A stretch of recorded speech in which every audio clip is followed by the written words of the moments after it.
வணக்கம் வியூவர்ஸ், எல்லோரும் எப்படி இருக்கீங்க? இன்றைக்கி நம்ம வாங்க சாப்பிட்லாம்ல. நம்ம பார்க்க போகிற ரெசிபி நேந்திர பழ பாயசம். நான் 3 நேந்திர பழம் எடுத்திருக்கேன். இதை ஒரு இட்லி குக்கரில் வச்சு ஒரு 15 நிமிஷம் போல் நம்ம அவிச்சிக்கலாம். பழம் நல்லா பழுத்திருந்தால் மட்டும்தான் இந்த பாயசம் நல்லா டேஸ்ட்டாக இருக்கும். கொஞ்சம் காயாக இருந்தால் கூட அந்த பாயசத்துக்கு பார்த்திங்கன்னா அந்த ஒரு நல்ல டேஸ்ட் வராது. இப்போ பாருங்கள், பழம் நல்லா வெந்திருக்கு. இது ஒரு பிளேட்டுக்கு மாற்றிக்கலாம், ஆறட்டும். அடுத்ததாக வெல்லத்தை உருக்கிக்கலாம்.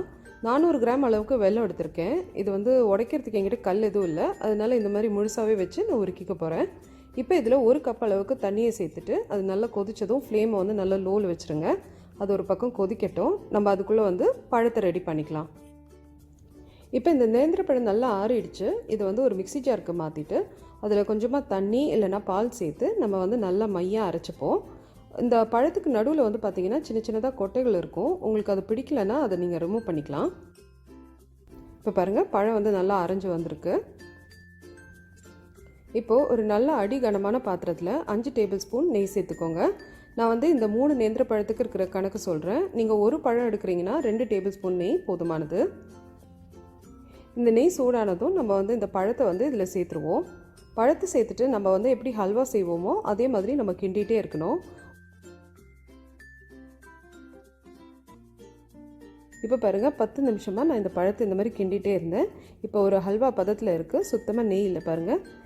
இந்த டைமில் நம்ம உருக்கி வச்சுருக்கிற வெல்லத்தை சேர்த்துப்போம். வெல்லம் சேர்க்கும் போது ஒரு தடவை வடிகட்டிட்டு சேர்த்துக்கோங்க.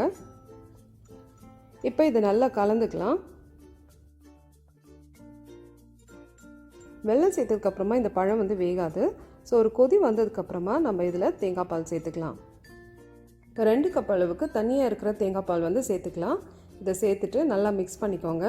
நீங்கள் தேங்காய் பால் தேங்காவை ஆட்டி எடுக்கலாம், இல்லைனா இந்த பவுடர் கிடைக்கிது இல்லையா, அதை யூஸ் பண்ணிக்கலாம். இல்லைனா ரெடிமேடாக தேங்காய் பால் பேக்கெட்டில் கிடைக்கும் இல்லையா, அது கூட நீங்கள் யூஸ் பண்ணிக்கலாம். எது சேர்த்தாலும் பிரச்சனை இல்லை, டேஸ்ட் நல்லாவே இருக்கும்.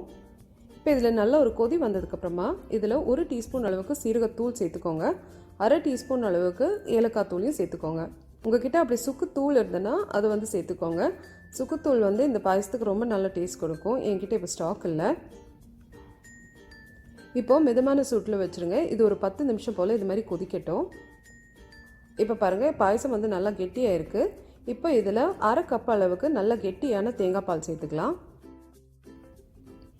இந்த தேங்காய் பால் சேர்த்ததுக்கப்புறமா இதில் ஜஸ்ட் ஒரு கொதி வந்ததுக்கப்புறமா நம்ம கேஸ் ஆஃப் பண்ணிடணும். அதிக நேரம் கொதிக்க விடக்கூடாது. இப்போ அடுத்ததாக இதில் நம்ம கார்னிஷ் பண்ணுறதுக்கு ஒரு பேனில் 2 டேபிள் ஸ்பூன் நெய் எடுத்துப்போம். அந்த நெய்யில் ஒரு சின்ன நேந்திர பழத்தை நல்லா இந்த மாதிரி பொடிசாக கட் பண்ணி வச்சுருக்கேன். அதை சேர்த்து நல்லா ஃப்ரை பண்ணிக்கலாம். நம்ம பாயசம் குடிக்கும்போது இந்த நேந்திர பழம் வாயில் கடிப்படும் போது ரொம்ப நல்லாயிருக்கும். இப்போ இது நல்லா ஃப்ரை ஆனதும் அடுத்ததாக கொஞ்சம் முந்திரி பருப்பு போட்டுக்கலாம். கூடவே நீங்கள் கிஸ்மிஸும் சேர்த்துக்கலாம். நேந்திர பழத்துக்கு பதிலாக நீங்கள் தேங்காய் நல்லா சின்ன சின்ன பீசஸாக கட் பண்ணி அது கூட நீங்கள் சேர்த்துக்கலாம். இப்போ இது எல்லாமே நல்லா வறுபட்டதும் நம்ம இது பாயசத்தில் கொட்டிடலாம். நேந்திர பழ பாயசம் ரெடி. இது எங்கள் வீட்டில் நாங்கள் நெய்வேத்தியத்துக்கு தான் யூஸ்வலாக பண்ணுவோம். இந்த சேம் ரெசிபியை நீங்கள் பலாப்பழம் வச்சு கூட செய்யலாம். சேம் மெத்தட் தான், எதுவுமே டிஃப்ரென்ஸ் கிடையாது. ஸோ அதுவும் ரொம்ப டேஸ்ட்டாக இருக்கும். ஸோ நீங்களும் இது கண்டிப்பாக ட்ரை பண்ணி பார்த்து உங்கள் ரிவ்யூஸ் அண்ட் கமெண்ட்ஸ் சொல்லுங்கள். வாங்க சாப்பிடலாம்.